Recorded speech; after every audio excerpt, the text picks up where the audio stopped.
जय हिंद दोस्तों, आप सभी का स्वागत है आपका अपना YouTube channel Jha exam page पर। दोस्तों, आज के इस वीडियो में हम भूगोल से कुछ इम्पोर्टेंट क्वेश्चन लेकर के आए हैं जो भारत के नदी, बंदरगाह और भारत के जो जल स्रोत हैं इसके ऊपर जो एग्ज़ाम में क्वेश्चन पूछे जाते हैं उस सभी क्वेश्चन को हम इम्पोर्टेंट क्वेश्चन को डिस्कस करेंगे। आप इसको एक एक करके देखना।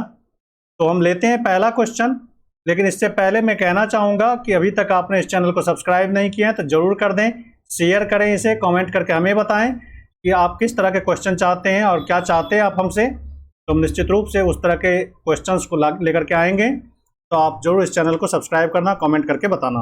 तो पहला क्वेश्चन है यहाँ पर, कहता है निम्नलिखित में वह नदी कौन सी है जिसका उद्गम भारतीय क्षेत्र में नहीं है। जिसका उद्गम भारतीय क्षेत्र में नहीं है वो कौन सी नदी है। तो यहाँ पर 4 नदियों के नाम हैं। कौन सी नदी भारतीय क्षेत्र से नहीं निकलती है। तो पहला है महानदी, दूसरा है ब्रह्मपुत्र, तीसरा रावी और चौथा चिनाब। यहाँ पर निश्चित रूप से ब्रह्मपुत्र नदी ये मानसरोवर झील, कैलाश हिमालय में मानसरोवर झील से निकलती है। तो ये भारत के क्षेत्र से नहीं आती है, ये चीन के तरफ तिब्बत वाले इलाके से निकलती है। तो बी हमारा आंसर सही होगा, ब्रह्मपुत्र नदी। अगला प्रश्न है निम्नलिखित में से वह कौन सी नदी है जिसका उद्गम भारतीय राज्य क्षेत्र में नहीं है। इसमें से कौन सी नदी है जो भारतीय राज्य क्षेत्र में नहीं है। यहाँ पे गोदावरी, रावी, झेलम, रावी और घाघरा। तो यहाँ पर भारतीय राज्य क्षेत्र में नहीं है तो झेलम। तो बी आंसर हमारा सही होगा। तो बी के साथ हम लोग चलेंगे, झेलम। अगला प्रश्न है सिंधु नदी का उद्गम स्थल कहाँ है। तो रोहतांग दर्रा, शेषनाग झील, मानसरोवर झील, मपसातुंग हिमानी। तो सिंधु नदी मानसरोवर झील से। तो सी आंसर हमारा यहाँ पर क्या हो जाएगा, सही हो जाएगा। सी के साथ हम लोग चलेंगे। अगला प्रश्न है गंगा नदी के 2 प्रमुख स्रोत क्या है। गंगा नदी के 2 प्रमुख स्रोत कौन है, कहाँ से उनको पानी मिलता है गंगा नदी को। तो भागीरथी और अलकनंदा, भागीरथी और यमुना, भागीरथी और सरस्वती, अलकनंदा और गंडक। तो गंगा के पानी का जो स्रोत है वह भागीरथी और अलकनंदा। तो ए आंसर हमारा यहाँ पर क्या हो जाएगा, सही हो जाएगा। ए के साथ हम लोग चलेंगे। अगला प्रश्न है भागीरथी और अलकनंदा नदियाँ मिलकर गंगा कहलाती है, कहाँ पर ये दोनों मिलती है। तो हरिद्वार, ऋषिकेश, रुद्रप्रयाग और देवप्रयाग। तो भागीरथी और अलकनंदा ये दोनों नदियाँ एक साथ मिल करके गंगा का रूप लेती है, गंगा बनती है। तो कहाँ पर, कौन से स्थल पर, तो देवप्रयाग, याद रखना। तो देवप्रयाग, डी हमारा आंसर क्या हो जाएगा, यहाँ पर सही हो जाएगा। अगला है लूनी नदी किस राज्य में प्रवाहित होती है। लूनी नदी किस राज्य में प्रवाहित होती है। उत्तर प्रदेश, पंजाब, राजस्थान और महाराष्ट्र। तो ये लूनी नदी राजस्थान में प्रवाहित होती है। तो ये आंसर याद रखना, सी लूनी नदी राजस्थान के रेगिस्तान से होते हुए गुजरती है। ये वहीं पे ये रेगिस्तान में ही खो जाती है ये नदी, इसका पानी समुद्र तक नहीं पहुंच पाता। तो सी आंसर आपका क्या हो जाएगा, सही होगा, राजस्थान। अगला है गंगा नदी खाली जगह से होकर नहीं गुजरती। गंगा नदी इसमें किस राज्य से होकर नहीं गुजरती, बताइए आप। गंगा नदी कहाँ से होकर नहीं गुजरती है। उत्तर प्रदेश, बिहार, हरियाणा और पश्चिम बंगाल। तो उत्तर प्रदेश से भी गुजरती है, बिहार से भी गुजरती है, पश्चिम बंगाल से भी, हरियाणा से नहीं गुजरती। तो सी आंसर आपका क्या हो जाएगा, सही हो जाएगा। सी के साथ चलेंगे, गंगा नदी हरियाणा से होकर नहीं गुजरती है। अगला प्रश्न है निम्नलिखित में से किस नदी का भारत में जल अपवाह क्षेत्र सर्वाधिक है। कौन सी नदी का जल अपवाह क्षेत्र सबसे ज़्यादा है। जल अपवाह क्षेत्र, जल का विस्तार सबसे ज़्यादा कहाँ तक, किस नदी का है। गोदावरी, महानदी, कृष्णा, ब्रह्मपुत्र। इन 4 नदियों में ब्रह्मपुत्र का जल अपवाह क्षेत्र क्या है, बहुत ज़्यादा है। तो सी आंसर आपका क्या हो जाएगा, सही हो जाएगा। सी के साथ हम लोग चलेंगे। अगला प्रश्न है गंगा नदी की निम्नलिखित सहायक नदियों में से किसका मार्ग उत्तरमुखी है। गंगा नदी के जितने भी सहायक नदी हैं उनमें से कौन सी नदी उत्तर की तरफ बहती है, उत्तर की तरफ बहते हुए आती है और गंगा में मिलती है। तो यहाँ पर ऑप्शन दिया हुआ है घाघरा, रामगंगा, गंडक, सोन। तो गंगा नदी की निम्नलिखित सहायक नदियों में से सोन नदी का जो मार्ग है उत्तरमुखी है, उत्तर की तरफ वो बहती है, ऐसे जाकर के गंगा में मिलती है उत्तर की तरफ। तो ये गंगा इधर से आ रही है तो उत्तर की तरफ ये उत्तर की तरफ से मुड़ती है। तो हमारा आंसर क्या हो जाएगा? सोन नदी। अगला प्रश्न है, इंद्रावती नदी निम्नलिखित नदियों में से किसकी सहायक नदी है? इंद्रावती नदी किस नदी की सहायक नदी है? ये पेपर में कई बार पूछा गया है, ये बहुत ही इंपॉर्टेंट क्वेश्चन है। इंद्रावती नदी किसकी सहायक नदी है?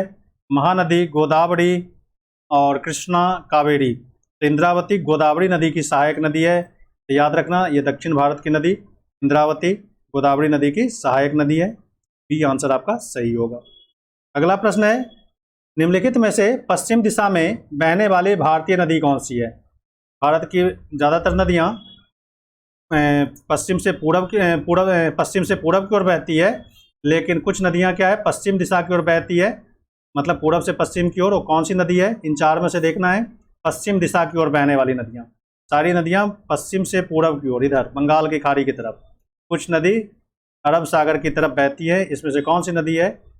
तो इसमें से नर्मदा नदी जो है वो पश्चिम की दिशा की ओर बहती है। तो याद रखना, नर्मदा नदी, ताप्ती नदी, ये सब जो है पश्चिम की दिशा में बहती है। तो बी आंसर आपका क्या हो जाएगा? सही हो जाएगा। बी के साथ हम लोग चलेंगे। अगला प्रश्न है, निम्नलिखित में कौन सी गंगा की सहायक नदी नहीं है? इसमें से गंगा के सहायक नदी ट्रिब्यूटरीज नहीं है, ये देखना है। तो कोसी, सोन, तिस्ता और गंडक। तो आप बताएं कौन सी नदी गंगा की सहायक नदी नहीं है? तो तिस्ता नदी गंगा की सहायक नदी नहीं है। तो सी आंसर हमारा क्या हो जाएगा? सही हो जाएगा। सी के साथ चलेंगे। इसमें पूछ रहा है गंगा की सहायक नदी कौन सी नहीं है? तो कोसी भी गंगा की सहायक है, सोन और गंडक भी है, और तिस्ता नहीं है। तो सी हमारा आंसर सही होगा। सी के साथ चलेंगे। अगला प्रश्न है, चंबल नदी किन राज्यों से होकर गुजरती है? चंबल नदी बड़ी फेमस नदी है, ये किन राज्यों से होकर गुजरती है? तो चंबल नदी मध्य प्रदेश, राजस्थान, उत्तर प्रदेश, मध्य प्रदेश, उत्तर प्रदेश, गुजरात, ये उत्तर प्रदेश, मध्य प्रदेश, बिहार, उत्तर प्रदेश, राजस्थान और गुजरात। तो चंबल नदी उत्तर प्रदेश, राजस्थान, गुजरात ये भी नहीं होगा, बिहार भी नहीं होगा, उत्तर प्रदेश, गुजरात भी नहीं होगा। तो चंबल नदी होगा कौन? तो मध्य प्रदेश, राजस्थान और उत्तर प्रदेश। तो ए आंसर हमारा यहाँ पर क्या हो जाएगा?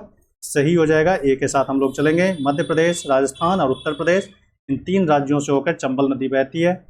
याद रखना, मध्य प्रदेश में भी बहती है, राजस्थान में भी थोड़ा सा, और उत्तर प्रदेश, ये तीन इलाकों में चंबल नदी बहती है। तो बी आंसर आपका क्या हो जाएगा? सही हो जाएगा। सॉरी, ए आंसर आपका क्या हो जाएगा? सही हो जाएगा। अगला प्रश्न है, आगे मैं बताता चलूँ कि यदि आप एसएससी, सीजीएल, सीएचएसएल और एमटीएस की तैयारी करते हो, या फिर रेलवे, एनटीपीसी या group D, bank PO clerk, state level का कोई भी एग्ज़ाम यदि आप देते हैं, या इस तरह के कोई भी ऑब्जेक्टिव एग्ज़ाम, ऑब्जेक्टिव नेचर का जो एग्ज़ाम होता है वो आप एग्ज़ाम देते हैं, तो निश्चित रूप से आप झा एग्ज़ाम पेज से जुड़िए और इस चैनल को सब्सक्राइब कीजिए, और इसके वीडियो को देखिए, इसके क्लासरूम, इसके जो ऑनलाइन क्लासेज होते हैं उसको देखिए, और आपको तैयारी में बहुत ज़्यादा मदद मिलेगी। तो निश्चित रूप से आप झा एग्ज़ाम पेज से जुड़िए। किसी भी तरह की समस्या हो, इस दिए गए नंबर पर आप अपनी समस्या को हमें बता सकते हैं, हम उसको तत्काल दूर करने की कोशिश करेंगे। तो ये नंबर आपके यहाँ पर आप दिया हुआ है, तो इस पर आप हमें व्हाट्सएप करके या कमेंट करके आप हमें बता सकते हैं, अपनी समस्या भेज सकते हैं। कोई भी डाउट हो, किसी भी तरह की जानकारी लेना हो एग्ज़ाम संबंधित, तो आप इस नंबर पर आप मुझसे संपर्क कर सकते हैं।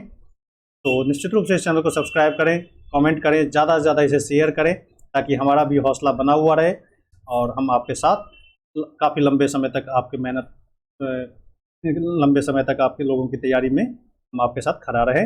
आप निश्चित रूप से इस चैनल को सब्सक्राइब कर लें। अगला है, निम्नलिखित समूहों में से किसकी सभी नदियाँ बंगाल की खाड़ी में गिरती है? इनमें से किस ग्रुप की सभी नदियाँ बंगाल की खाड़ी में गिरती है? तो बंगाल की खाड़ी में गिरने वाली नदी ताप्ती, तो अभी बताया मैंने, अरब सागर में उल्टी दिशा में बहती है, मतलब पश्चिम की ओर बहती है, तो ये वाला तो नहीं होगा। कृष्णा, सोन, नर्मदा, अभी बताया मैंने, ये भी नहीं होगा। कावेरी, कृष्णा, नर्मदा, ये भी नहीं। बचा कौन? गोदावरी, गंगा, ब्रह्मपुत्र, ये बंगाल की खाड़ी में गिरती है। तो बी आंसर आपका सही हो जाएगा। तो हम देखेंगे अगला क्वेश्चन, गंगोत्री से बंगाल की खाड़ी तक की यात्रा में गंगा नदी निम्न में से किस स्थान को नहीं छूती है? गंगोत्री से बंगाल की खाड़ी तक यात्रा में गंगा नदी निम्नलिखित में से किस स्थान को नहीं छूती है? तो ऑप्शन है यहाँ पर लखनऊ, कानपुर, गाजीपुर और पटना। गंगा नदी किस स्थान से नहीं गुजरती? लखनऊ, कानपुर, गाजीपुर, पटना। इन लखनऊ से नहीं गुजरती है, बाद बाकी सारे शहरों से गंगा गुजरती है, कानपुर से भी गुजरती है, गाजीपुर से भी, पटना से भी। तो हमारा आंसर क्या हो जाएगा? ए आंसर आपका सही हो जाएगा। ए के साथ हम लोग चलेंगे। अगला प्रश्न है, दक्षिण भारत का सबसे बड़ा नदी बेसिन कौन सा है? दक्षिण भारत का सबसे बड़ा नदी बेसिन कौन सा है? तो Narmada basin, Godavari basin, Krishna basin और कावेरी बेसिन। तो ये गोदावरी बेसिन ऑब्वियसली, ये बी आंसर आपका सही होगा। बी के साथ हम लोग चलेंगे। गोदावरी बेसिन दक्षिण भारत की सबसे बड़ा नदी बेसिन है, गोदावरी बेसिन। अगला प्रश्न है, निम्न में से कौन सी नदी हिमालय से नहीं निकलती? यानी हिमालयी नदी नहीं है, ये प्रायद्वीपीय नदी हो। ये कौन सा है? तो ब्यास, ये भी हिमालय से निकलती, चिनाब भी निकलती, नर्मदा नहीं निकलती है, यही होगा। यमुना भी निकलती है। हमारा आंसर क्या हो जाएगा? सी आंसर आपका सही होगा। नर्मदा जो है ये प्रायद्वीपीय नदी है, प्रायद्वीपीय नदी। तो यही आंसर आपका सही होगा। सी आंसर आपका सही होगा। सी के साथ हम लोग चलेंगे। अगला प्रश्न है, निम्न में से कौन सी नदी बंगाल की खाड़ी में नहीं गिरती है? तो बंगाल की खाड़ी में नहीं गिरती है, तभी बताया नर्मदा, ताप्ती ये अरब सागर में गिरती है। तो बी आंसर आपका सही होगा। महानदी, गोदावरी, कृष्णा ये सारी नदियाँ बंगाल की खाड़ी में जा मिलती है। ताप्ती नदी और नर्मदा नदी ये अरब सागर में गिरती है। तो यहाँ पर ऑप्शन निश्चित रूप से बी होगा, ताप्ती नदी। बी के साथ हम लोग चलेंगे। अगला प्रश्न है, ब्रह्मपुत्र नदी किन किन देश प्रदेशों से बहती है? कौन सी नदी? ब्रह्मपुत्र नदी। तो ब्रह्मपुत्र नदी के बारे में जैसे ही आता है, तो ब्रह्मपुत्र नदी चीन से होते हुए आती है। तो चीन हो गया, अरुणाचल प्रदेश इसमें भी जाती है, असम में और बांग्लादेश भी चली जाती है थोड़ा सा। तो हमारा आंसर ए ही सही होगा। नागालैंड, मिजोरम, पश्चिम बंगाल ये भी नहीं होगा। असम, मेघालय, बांग्लादेश, असम, बांग्लादेश, पश्चिम बंगाल। तो सही आंसर आपका क्या हो जाएगा? ए सही आंसर। चीन से होते हुए, तिब्बत से होते हुए, वहाँ पर उसको सांगपो के नाम से जानते हैं। अरुणाचल प्रदेश में इंटर करती है, असम में बहती है, फिर बांग्लादेश चली जाती है। तो हमारा आंसर क्या हो जाएगा? ए सही होगा। ए के साथ हम लोग चलेंगे। अगला प्रश्न है, झेलम नदी, ये टोलम लिख दिया है यहाँ पर, इसको सही करना है। झेलम नदी, ये झेलम है, झेलम नदी। झेलम नदी के तट पर निम्न में से कौन सा नगर स्थित है? झेलम नदी के तट पर इनमें से कौन सा नदी है? श्रीनगर, लाहौर, फिरोजपुर और लेह। तो श्रीनगर आप याद रख लेना, श्रीनगर झेलम नदी के तट पे। तो ए आंसर आपका सही होगा। ए के साथ हम लोग चलेंगे। अगला प्रश्न है, नदियों को की लंबाई के अवरोही क्रम में, नदियों के लंबाई के अवरोही घटते क्रम में, अवरोही मतलब घटते क्रम में, घटते क्रम में गोदावरी, महानदी, नर्मदा और ताप्ती का सही अनुक्रम कौन सा है? तो कौन सी नदी सबसे लास्ट में आएगा? तो सबसे लंबी नदी पहले आएगी। तो गोदावरी, महानदी, नर्मदा, फिर गोदावरी, नर्मदा, गोदावरी, नर्मदा, महानदी, ताप्ती, नर्मदा, गोदावरी, ताप्ती और महानदी, नर्मदा, ताप्ती, गोदावरी, महानदी। ये चार नदियों के बारे में दिया हुआ है। तो सबसे लंबी गोदावरी होगी, तो गोदावरी तो रहेगा ही, गोदावरी। उसके बाद नर्मदा आ जाएगा, नर्मदा, फिर महानदी, महानदी, फिर ताप्ती। तो ये कौन सा ऑप्शन होगा? तो अवरोही क्रम में कहता है। अवरोही मतलब बड़े से छोटे की ओर। गोदावरी की लंबाई सबसे ज़्यादा, फिर नर्मदा की, फिर महानदी, फिर ताप्ती। तो बी आंसर आपका क्या हो जाएगा? सही हो जाएगा। बी के साथ हम लोग चलेंगे। अगला प्रश्न है, कावेरी नदी बहती है, कावेरी नदी कहाँ बहती है, किन किन राज्यों से होकर गुजरती है? तो कावेरी के बारे में, कावेरी मध्य प्रदेश, उड़ीसा, आंध्र प्रदेश, ये तो नहीं होगा। आंध्र प्रदेश, उड़ीसा, उड़ीसा में कहाँ आएगी कावेरी नदी?